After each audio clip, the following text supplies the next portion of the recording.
We've got a brand new baseball game under the lights here at Doran Park. Brandon Compton's two-run shot evens the score up at 2-2 here in the bottom of the fifth as Mason Davenport returns to the mound. The righty fires outside for ball one against the leadoff man, Ethan Conrad, who's a perfect 2 for 2 today with a pair of singles. Came around to score in his last at-bat in the third as Davenport falls behind in the count 2-0. Davenport came on in relief of the starter, Tyler O'Neill, who went 2 innings, gave up 6 hits, 2 runs.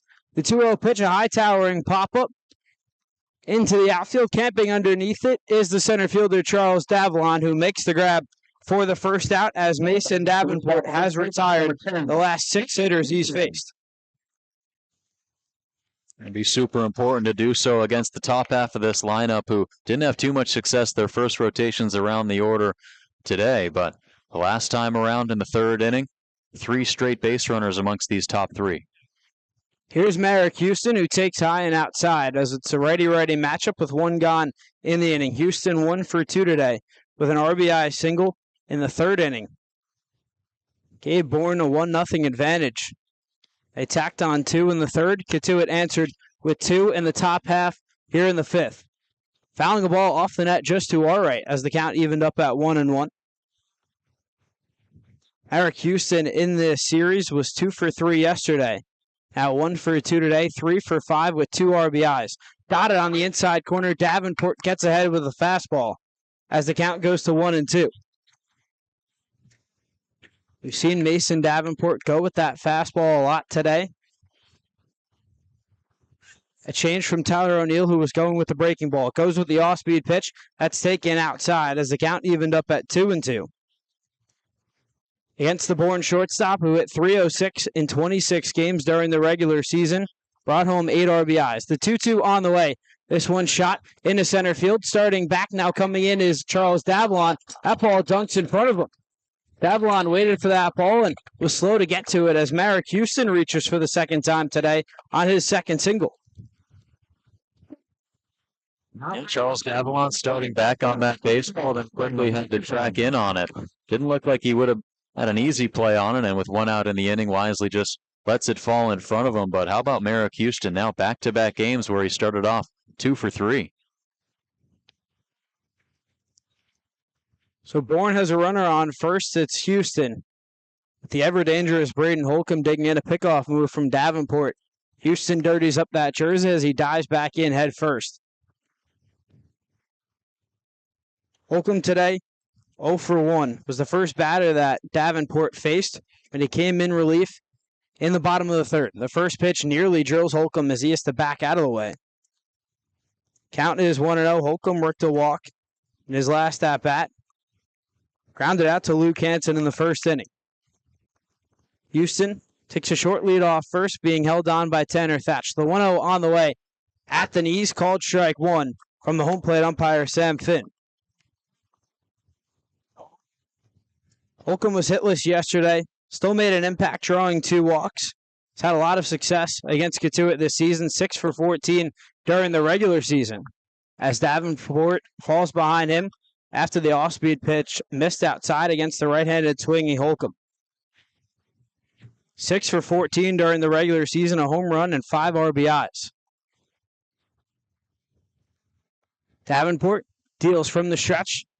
Fouled straight back into the netting behind home plate as the count evened up at 2-2.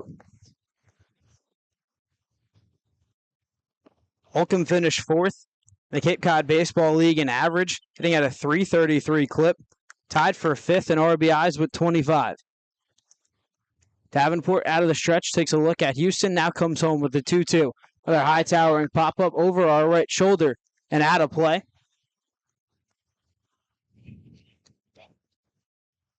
It's another great at-bat from Holcomb. We saw it his last time up back in the third inning. He was able to work a walk and win the battle as the first man that Davenport faced. And now he gets another chance to set him down here, and it's a big moment with that runner on first and 1 gone.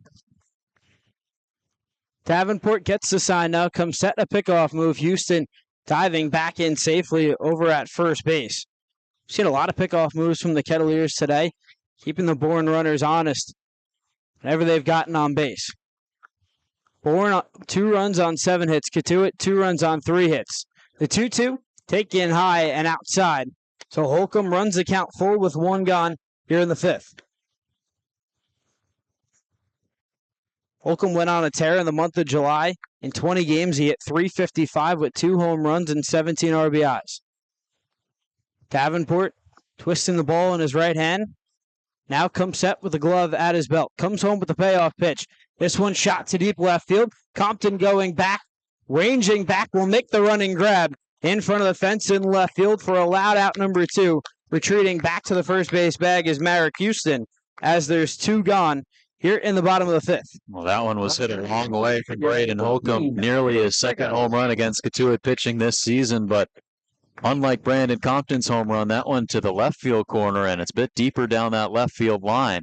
He tried to hook it around the pole, but just didn't have enough as the rain continuing to allow that ball to die, as well as the wind from center field, and it's just not great conditions to hit a home run right now. The rain continuing to fall overhead here at Doran Park as we're playing under the lights in Game 2 of the West Division Finals. Cotuit leading the series 1-0 after the 3-2 victory a day ago. Another pickoff move, Houston back in standing. Chase Meggers, the catcher, he's 0 for 2 today. Grounded out back to Tyler O'Neill to end the bottom of the 1st and struck out swinging against Davenport in the 3rd. The first pitch to him, lined hard right back, inland netting behind home plate. Meggers, a guy who hits .273 against right-handed pitching and over .400 against lefties. Now, I know it's not that high of a sample size here on the Cape, but just amazing to see his production against left-handed pitching. And as a left-handed hitter, too, it makes it that much more impressive. Lefty-righty matchup here with 2 outs in the 5th. Meggers playing in his 12th game as a Bravo this summer. His first game against Cotuit, a pickoff move, Houston. He's in standing. Meggers with hits in his first 11 games. Here with Bourne. Had a pair of base hits against Hyannis.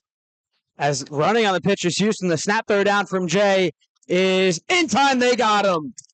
A delayed steal attempt from Merrick Houston. An athletic tag by Luke Hansen, who was falling, was somehow able to glove it and slap the tag on Merrick Houston, as it's an excellent throw by Grant Jay for the 3rd and final out here in the bottom of the 5th, as Mason Davenport continuing to shove for Cotuit allows the 1-out single to Merrick Houston, but gets a fly out of Braden Holcomb and the caught stealing of Houston. As we're through 5 from Doran Park, Cotuit and Bourne evened up at 2 apiece. Pluta nods his head, gets the sign from the catcher, Gerald. Out comes set with the glove at his chest. Leg kick, and he fires the 0-2 pitch. Hall crushes this one deep to left field. Going back is Colby Turner at the wall, leaping up. That'll kick off the wall as Nathan Hall motors his way around second. He's not stopping. The relay throw, a head-first dive, and Nathan Hall is in there with a 1-out triple.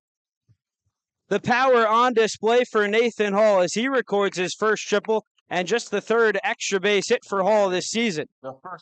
Houston leads off first, being held on by Tanner Thatch. The righty Parrish has the glove set at his belt. Deals the 2-2 pitch, a slow tapper right at the middle to the shortstop, Hansen, who boots the ball. It goes beneath his glove. Jaron Advincula racing back for it, goes into a slide, keeps the ball, but it's a fielding miscue by Luke Hansen, who started at shortstop for the past 6 consecutive games, has been sure-handed all season long. That's just the ball that eats him up after he pulled his glove off the infield dirt.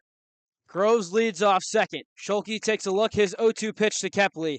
Taken low and outside for ball 1. 69 again, now 1-2 in the count. Could see him go over the top here to try to get strike 3. Cotuit was trailing 4-2 heading into the top of the ninth. They scored 2 runs in the ninth, 3 in the 10th. They stand just 1 strike away from pulling off the 7-4 victory as Schulke steps off the mound. The Kettleers had just 3 hits. Heading into the 10th inning, they put up 3 more on 3 runs. Schulke, the 1-2 pitch, swing and a miss.